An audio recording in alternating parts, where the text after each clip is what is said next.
All right, so closing things off now, we have two movies to talk about, right? We have The Last Duel and The Power of the Dog, right? So you'll start off with The Last Duel. Nice. Sure. Ricardo, if you don't mind, you could just fill us in on what The Last Duel is about. But before we start, though, recently, I should say in the last episode, we talked about House of Gucci, which was the second film that Ridley Scott dropped this year, right? And, with Last Duel being the first, right? We did not get to see Last Duel theatrically. We, had to stream it.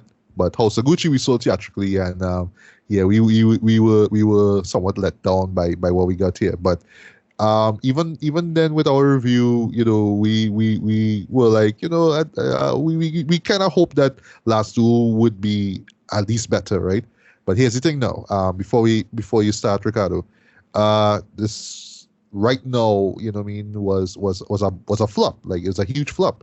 Yeah, and I would say as far as 2021 goes, people are gonna say, well, yeah, I mean, Last Duel is the biggest flop of the year and all that kind of stuff, right? And money wise, yeah. Yeah. So of course, for people going into this now, they're gonna just go in with that mindset like, oh well, because it flopped, I mean it's bad, right? And then even worse now is sorry, I had to bring this up, Ashton. His comments on Marvel movies and talking about millennials. Millennials the reason why my movie flopped, right? Yeah, avoiding this argument because the next director also jumped into that fight too for some dumb reason. Whatever. Yeah.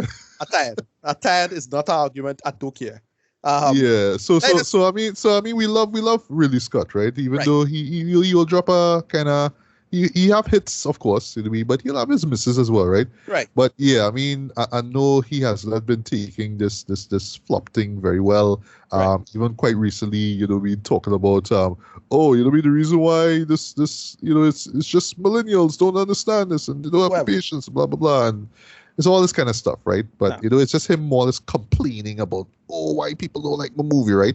Which when I get to my review, I would say it's a shame though, because I mean, we'll talk about this. Yeah, I mean, but Ricardo, what was this movie about? Yeah, okay. So now, before we start, I just absolutely utterly shocked that one man, two men to be honest, has made my best of and worst of year somehow in 1 year.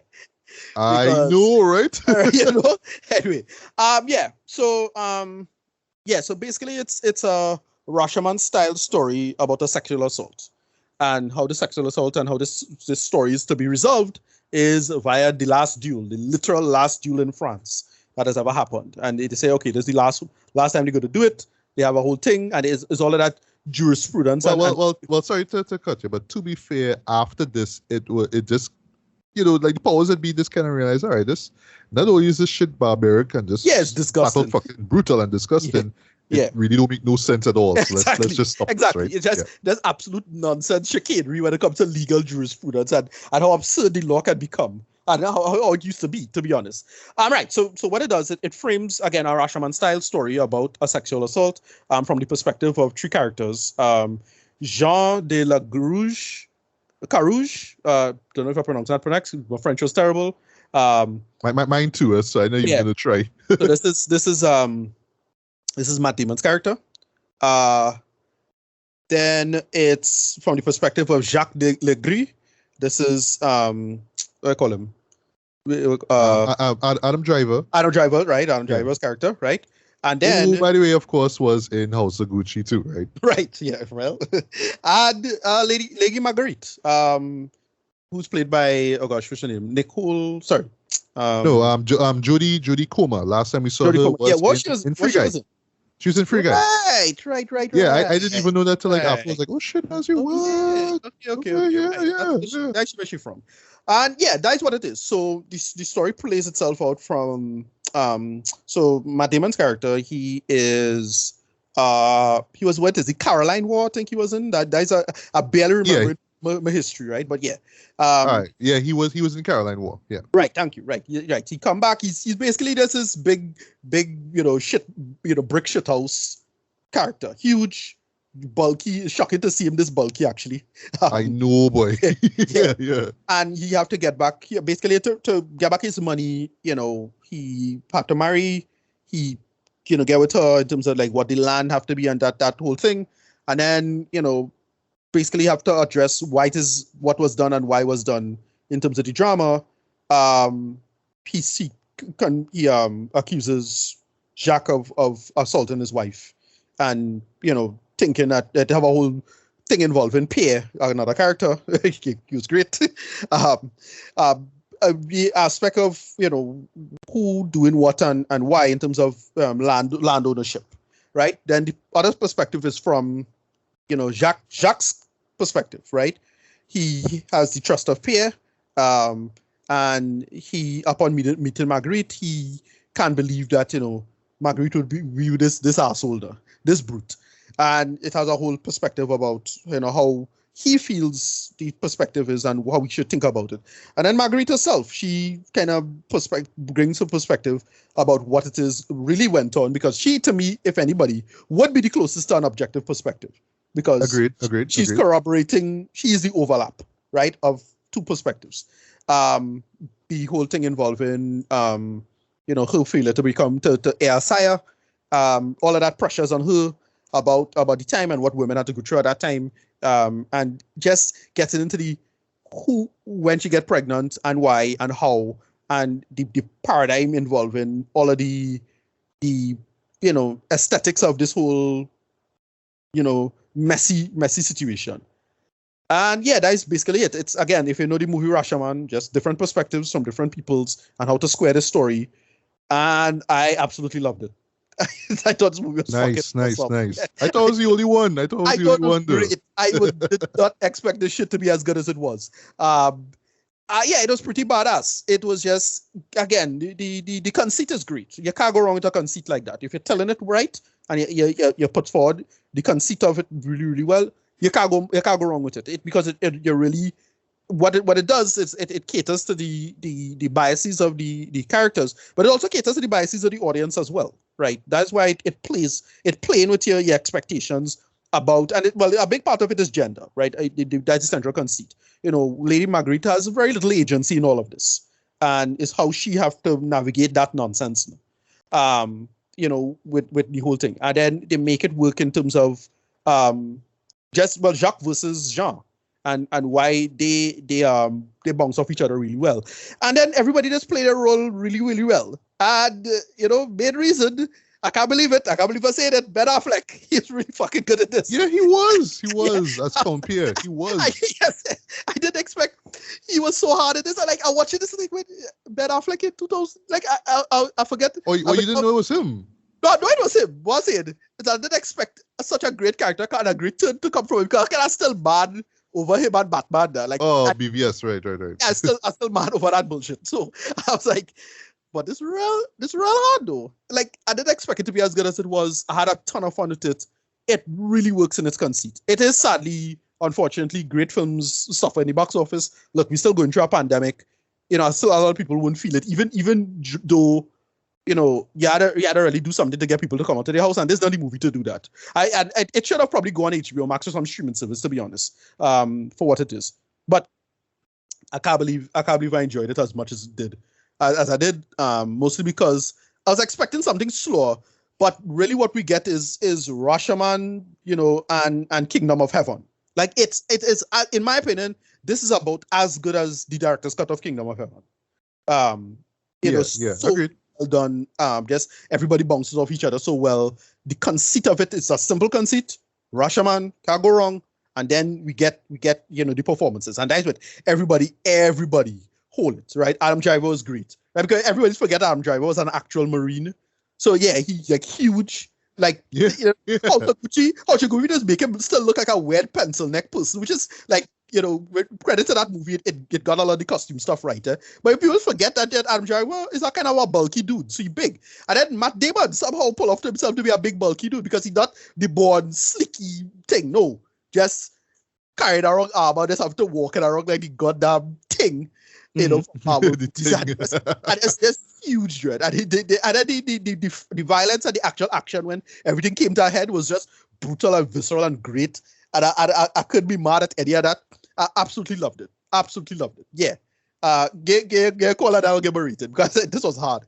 All right. Yeah, I thoroughly enjoyed this as well too. I didn't love it as much as you did, boy. But Right. compared to House of Gucci, way, this you could see the difference in quality, way. Yeah. And this is not us knocking Ridley Scott. I mean, even House of Gucci was very well shot and whatnot, right? And I still think costume design is a shoe-in for an Oscar, right? But just the story just didn't rope me in at all. Didn't care about the characters. Now. Last Duel, on the other hand, it's not so much caring about the characters, no. I was invested though. I didn't expect the Rashomon vibe, style to it, and this is coming from a fan of Rashomon. This is coming from somebody who actually owns the Criterion Blu-ray of Rashomon. Yes, seeing that, right? Whatever. But that style totally works though, in terms of just showing this really disgusting rape, but from three perspectives now. Right. But then also what led up to it, and just character motivations, all that kind of stuff though. Right. This is probably one of the few shows this year that made me feel like emotion wise now, because while I was watching this, boy, with the stories being played out now, especially the last one where you see it from her perspective, I just love from a textual perspective how you saw the truth just being highlighted now, right? Everything is the truth according to who, the truth according to this person, right? Yeah. I was at first you feel a little sorry for Matt Damon's character, right? Because he feels like he deserves this, he deserves to be respected, right? And it makes sense, right? Given the character development he gets, right? And Adam Driver, just sucking up and kissing Ben Affleck's ass, so to speak, right? And he getting it, right? So why everybody laughing at me, right? This are really uncomfortable. Well, a moment where I really feel sorry for him now, where people laughed at him when he was trying to climb back on his horse. I was just like, God, but that one hit me. That one hurt. Yeah, for real. And then with Adam Driver's character now, it's just like, oh yeah, he's a playboy and he just like to, fuck around and run around with women and all that kind of stuff now. So, but in his defense, he say, Jodie Comer's character, Marguerite, she was letting me on. She clearly was interested in me from the jump, right? All that kind of stuff, right? But when you get to her story, though, it's just like, oh, okay. Now you're seeing how everything really played out. And points for the show, because there's a moment halfway with Adam Driver's character, right, where the show explicitly she come on to him now, right? But I love that in the third story, right, they left that completely out, right? But I feel like, that's just the film itself kind of saying, oh, well, this is the kind of shit that, Jack would have said to more or less cover his own ass now, but more or less that's a lie. But it kind of leaves it open now. I know for some people, they might find that a little uncomfortable, like, oh, you know what I mean? We were looking at these two individuals and, yeah, they're scummy, but, you center so much, you spend so much time on them now. But I think that's all intentional. I really think that, they are key to the story as well, too, because the Last Duel is about them, right? But yeah, as far as the storytelling element in this, though, this was just brilliant in my opinion, right? Acting, everybody just knocked it out of the park, from Matt Damon, Ben Affleck, who plays Count Pierre. And, I didn't even notice till, when it ended, they wrote the script. Yeah, no, that was it. Like, listen, by the way, with assistance by Nicole Holofcener. If I forgot the name wrong, forgive me, right? So assume it's she's writing for the third part. Right. Yeah. I said the boys are back. The boys are back. The boys are back. What? Yeah. They do this shit. Okay. But yeah, Matt Damon killed it. Ben Affleck killed it. He was funny and douchey.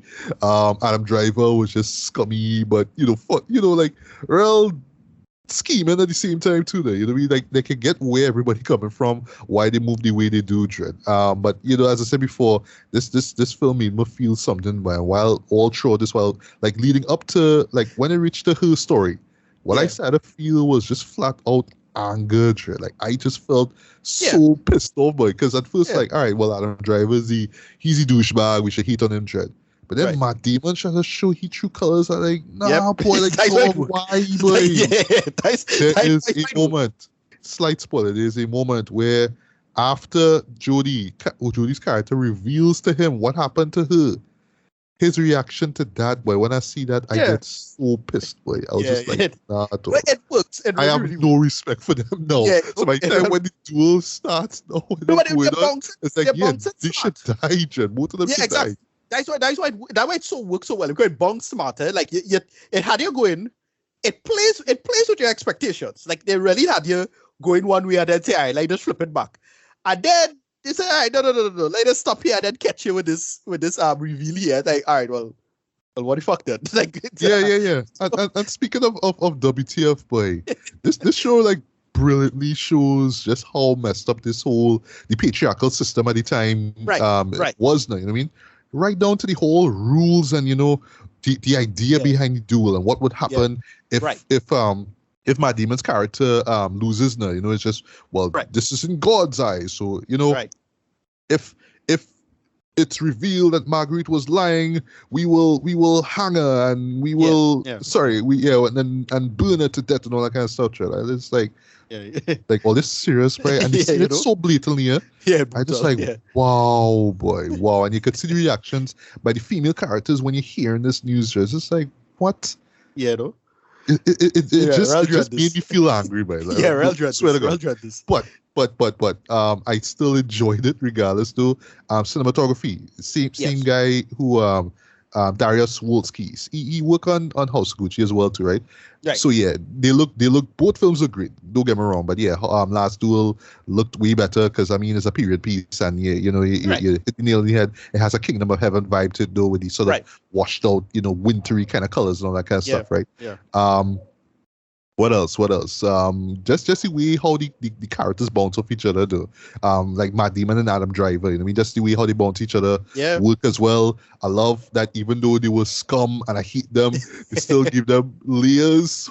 Yeah, that's why it worked because again they could have easily look. I wasn't expecting something simple and shitty from Ridley Scott. It's fucking Ridley Scott. Like, come on, but it could have easily fall into that trap of look, it's thing, I'm an asshole, but I'm really trying to play a nice guy kind of thing. They're trying to play that. No, they give them layers. They have them, like, you totally understand why the two of them are the way they are.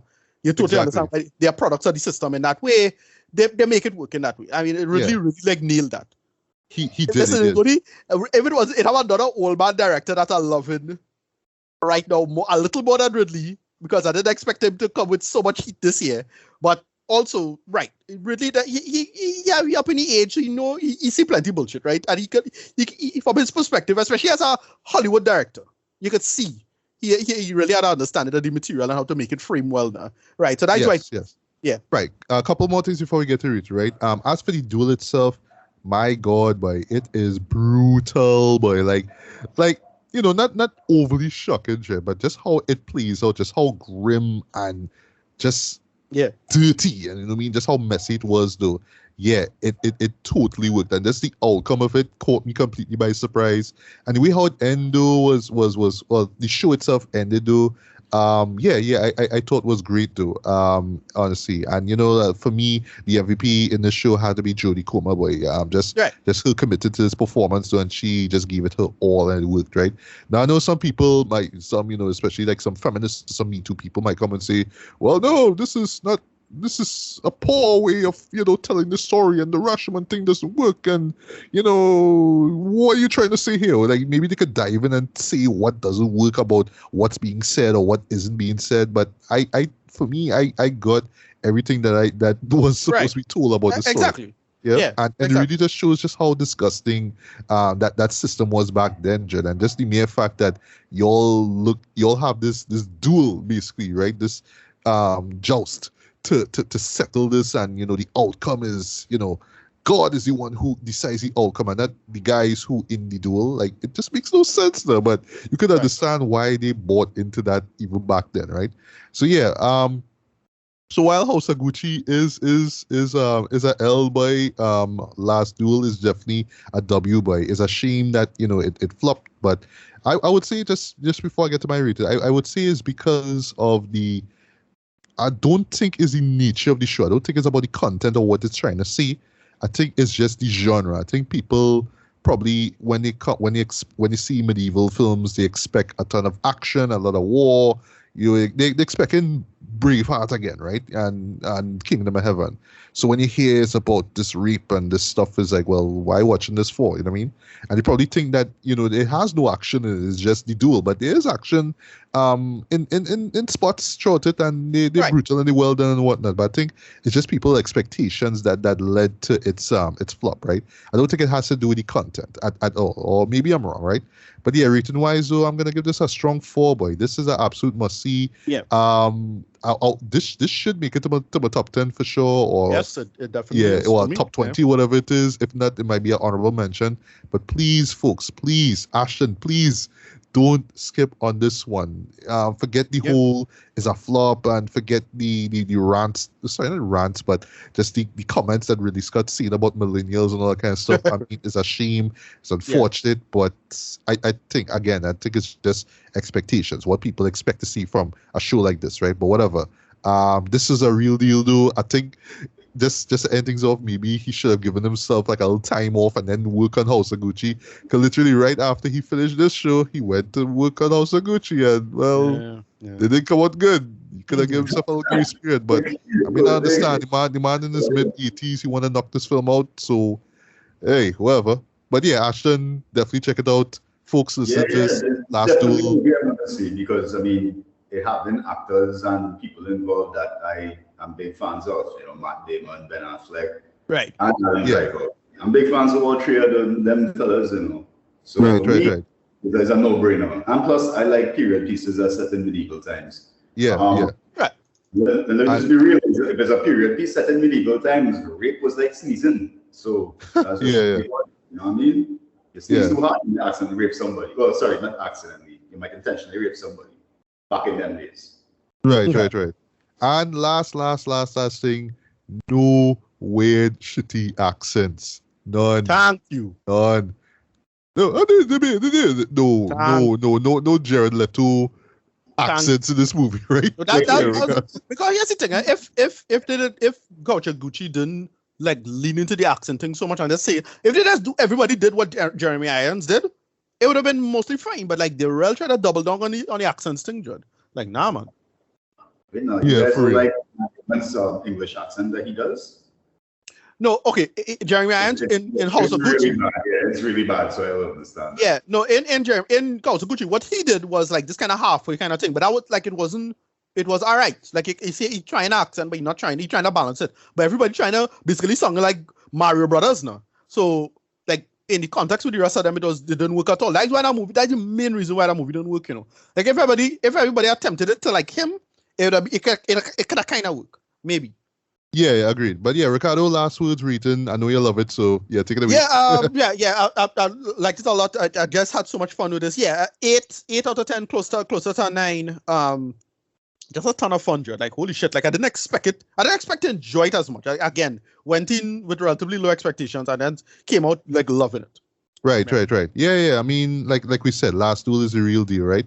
So speaking of real deals, we had to end the best for last by the power of the dog, right? Right. I will do the synopsis for this if you don't mind, right? So this is written and directed by Jane Campion. Right. Great New Zealand filmmaker, right? My first exposure to her, I imagine same thing with you, Ricardo, is through her debut feature, Piano, back in '93. Yep. I saw this in UE Film School. Right. Imagine same thing, right? I saw it before that, but yeah. Okay. Yeah. The last set of good work she did was one of my favorite series of decade, if not ever. This is Top of the Lake. She worked on that. Oh, okay, that was great. That was like amazing. I didn't expect that was good. Listen, the finale to that catch me completely, Judd.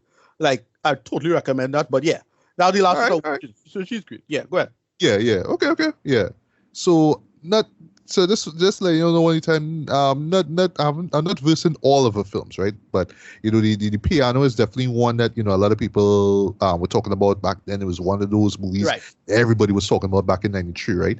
And it actually recently made its way to the Criterion Collection, so I'll snag that very soon. And I suspect this movie is on the same route too. Simple reason being is because it's a Netflix release, right? And just letting you know one time, this is going to get some Oscar noms. Right. Netflix is going to win some Oscars for this one for sure, boy. So what it's about, right? And, thankfully I went in blind, so I'll try not to spoil too much, right? So we centered on, these two brothers, right, who own this ranch, right? But the name, by names of Phil and George Burbank, right? Phil is played by Benedict Cumberbatch, and George is played by, Mr. Creepy Guy from Breaking Bad, Jesse Plemons, right? Yeah, you're right. Mm-hmm. Yeah. So we just kind of seen how their lives are. Phil is just this tough, rugged cowboy. And, points for Benedict kind of channeling a little bit John Wayne. Like I was picking up on some John Wayne isms, the whole tough, I'm all about that cattle life, man. You know what I mean? Yeah, that ranch life there. I was picking up on some John Wayne vibes there. But anyway, so there's this inn that they frequently go to after they do their rounds, right? It's owned by Rose Gordon, who's played by Kirsten Dunst. I get the feeling that should have been played by Anna Paquin, but because Anna Paquin made her official premiere. Her debut in feature in movies with the piano, right? As a kid, right? Yeah, Funny thing is, Kirsten Dunst did the same thing a year afterwards with Interview with the Vampire. Right. Yeah, that's funny. But she was older though. She was older, right? But yeah. And you learn that she is a widow because her husband, I believe, committed suicide, right? So she has a son by the name of Peter, right, who is played by Cody Smit-McPhee. He was in X-Men Apocalypse, Dawn of the Planet of the Apes, right? Right, right. That's where you're from, right? Yeah, and it's established early on that he is gay, right? And Phil kind of picks up on it, and he's mocking him and all that kind of stuff, right? So eventually what happens is that George and Rose, become a couple. They get married, right? And they move over to the ranch, right? Well, outside of Phil and George, their mother lives there, and they actually have a housekeeper by the name of Lola, who's played by Thomasin McKenzie. I was like, I watched her face. I was like, last night in Soho, like you. I pick up on her voice. There, she have this kind of like this voice she has, this way that she was in Jojo Rabbit, right? No, she was, and she was in All, which I hated. Right, yeah, okay, yeah, but she wasn't right. Because that's what I remember. I barely remember it last night in Soho, but I just remember from Jojo Rabbit. I was like, hey, I don't know if it's the time period kind of thing that they played. It was a friggin' star of Last Night in Soho, though, but whatever. Right. Yeah, right. So everything seems to be fine, right? But Phil is just not taking this at all. You could tell that he's jealous that his brother is married. He just doesn't like, but in particular, he just doesn't like Rose. He just thinks that she's a gold digger. But he especially doesn't like what time it is? What time it is? Is Great Depression, right? So it's mid-20s. Yeah. Right. So everybody getting kind of desperate, and you could anybody who still have little resources and money would be like a little paranoid now. Yeah, go ahead. Yeah, and we just kind of seeing how these four characters go about things, how they kind of encounter each other, how they, because really this whole film just centers on Phil and just this deep-rooted rage that he has, but you're not really sure where it comes from or what spurs it on, though. But I'll just give this one hint and then I'll jump into the review here. It has to do with an old ranch hand by the name of Bronco Henry, a mentor of his who actually passed away a few years back, right? And we kind of learn about their relationship in various ways, as always say, right? Yeah. So, Ricardo, what do you think about Power of the Dog? I thought this was excellent. As I said, I think we mentioned it earlier, so I knew what was coming. Like none of the reveal it didn't surprise me. But the only reason I think about that is because I know who the director is. And I was expecting something like that. And when they started to hint at this, that, and the other, it's like, all right, this is where they're going with it. And that's where they went with it. And that's the only thing I could say. It just didn't surprise me. The reveal wasn't that surprising. The ending wasn't that surprising because I was like, it foreshadowed a little too obviously. Like when he mentioned gloves, something involving gloves, I'm like, okay, I know where they're going to go to that. And then he mentioned something involving certain types of cattle. I'm like, okay, I know where they're going with it. Like once they do that and that, I'm like, all right, they're going here with it. And that's what happened. that's about it. Everything else is excellent across the board. I really like the Benedict Cumberbatch really holds it. Like, people forget, everybody's thinking Doctor Strange bullshit, but like he's a great actor, like a legit great actor. Like the last time I loved him. I think he was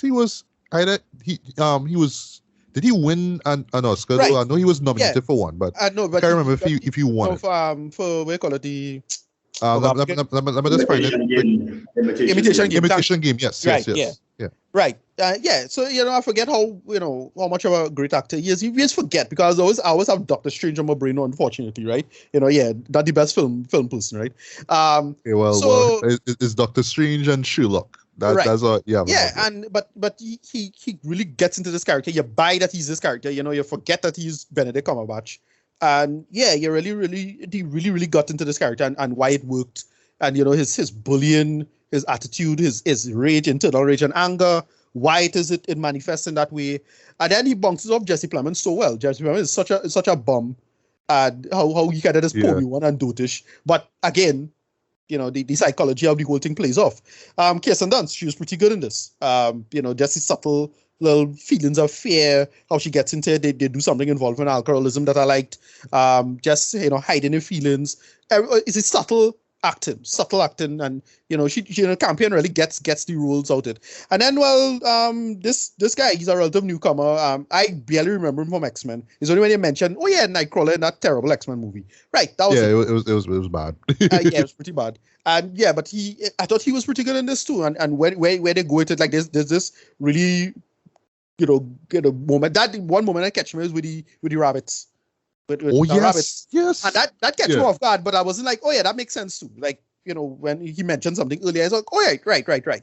And they bounce off the whole thing and make the paradigm work. I can't be mad at any of this. It's really solid story. They really work with the emotional aspect of it. That is the catch. Just keep you in line with, okay, this is what this person going through, but they manifest it in this way.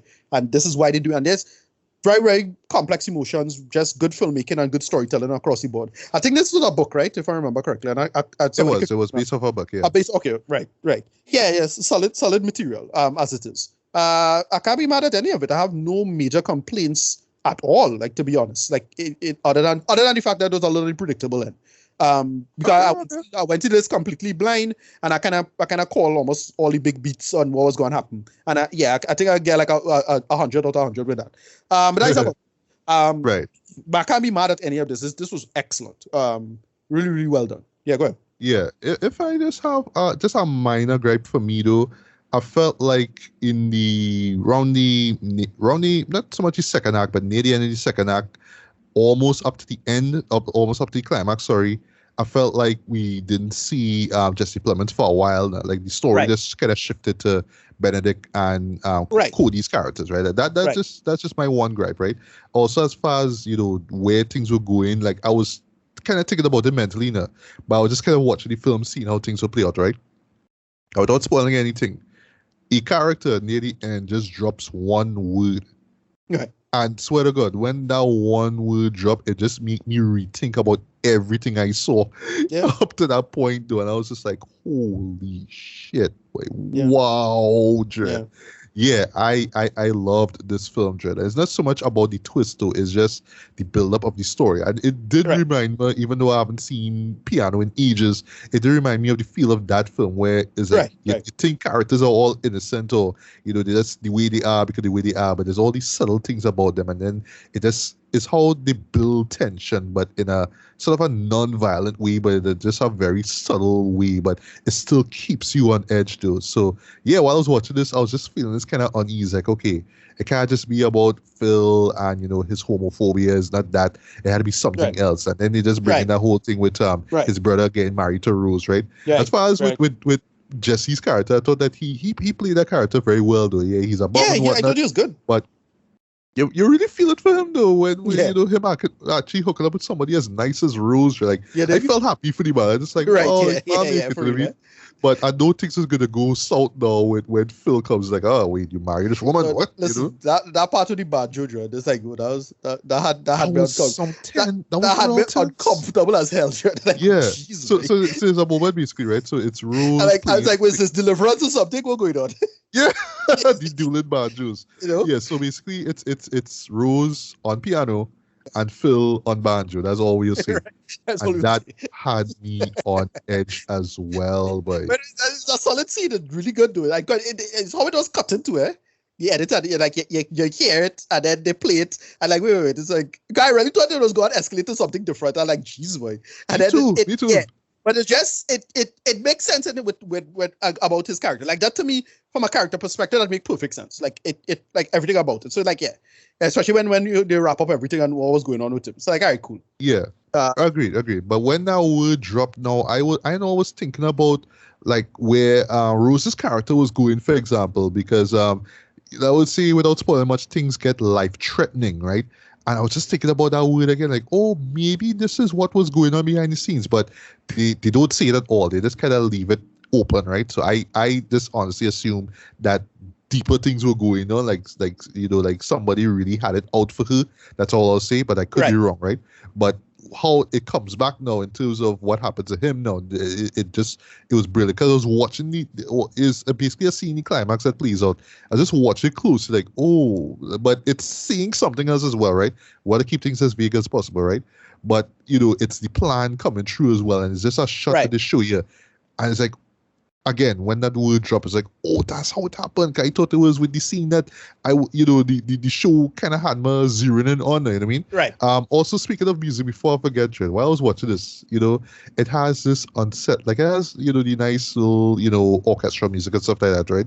But every so often it'll have like this unsettling use of piano, like the chords sound real discordant and whatnot, Trent. Yeah. I was watching this, I tell myself, why does feeling like what's the show? From Paul Thomas Anderson. What is the hell Master? show? No, not the Master. The one with Daniel Day-Lewis with the There Will Be Blood?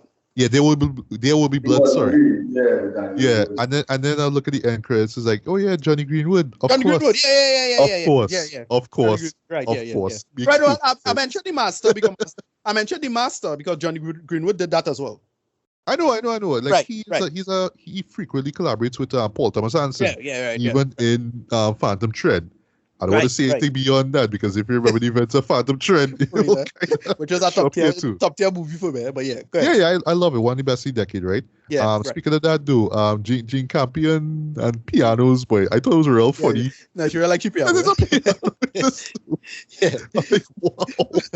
But yeah, because she also wrote the screenplay for this. From a writing perspective, from a directing perspective, she killed it, though. So expect her to get an Oscar nom next year if she doesn't get an Oscar nom.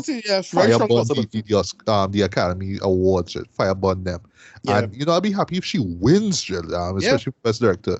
Okay, this looks so damn great, though. This is a gorgeous looking film, though. Some great vistas, some great cinematography throughout, though.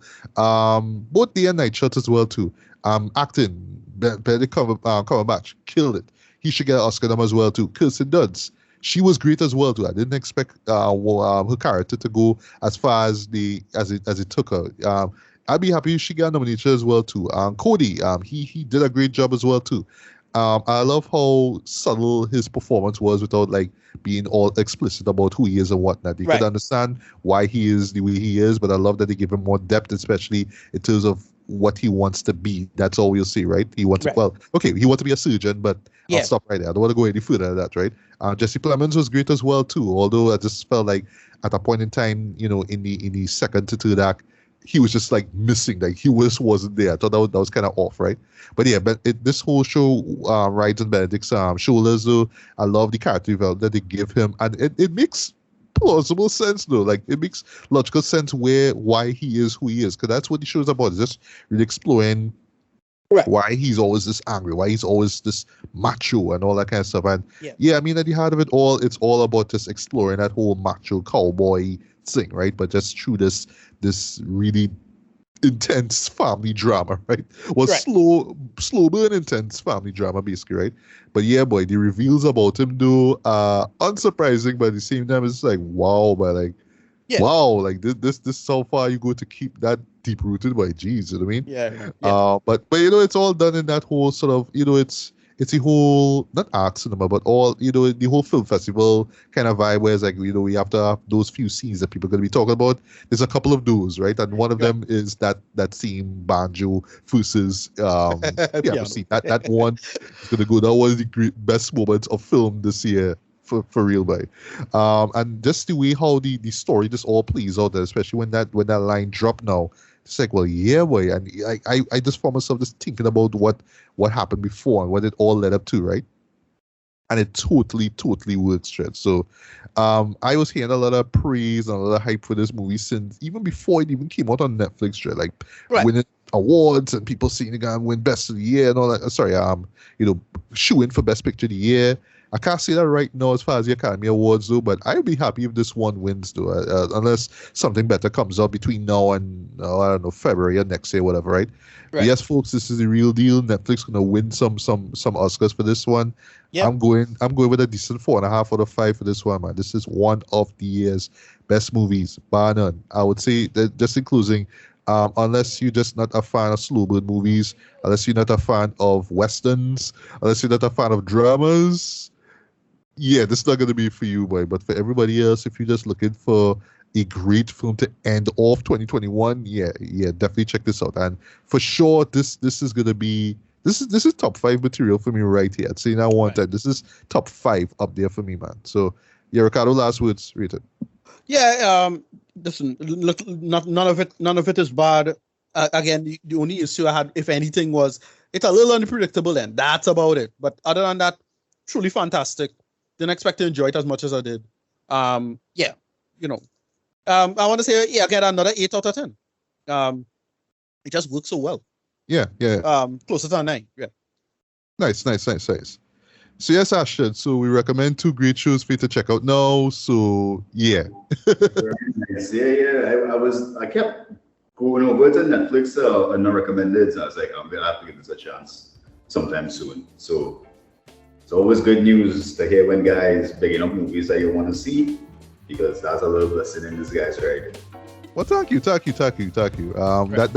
why we do what we do, man. Because it's not just us, loving films, but we just love to recommend films to other, to film fans, to like-minded people like us. So yeah. So you're welcome.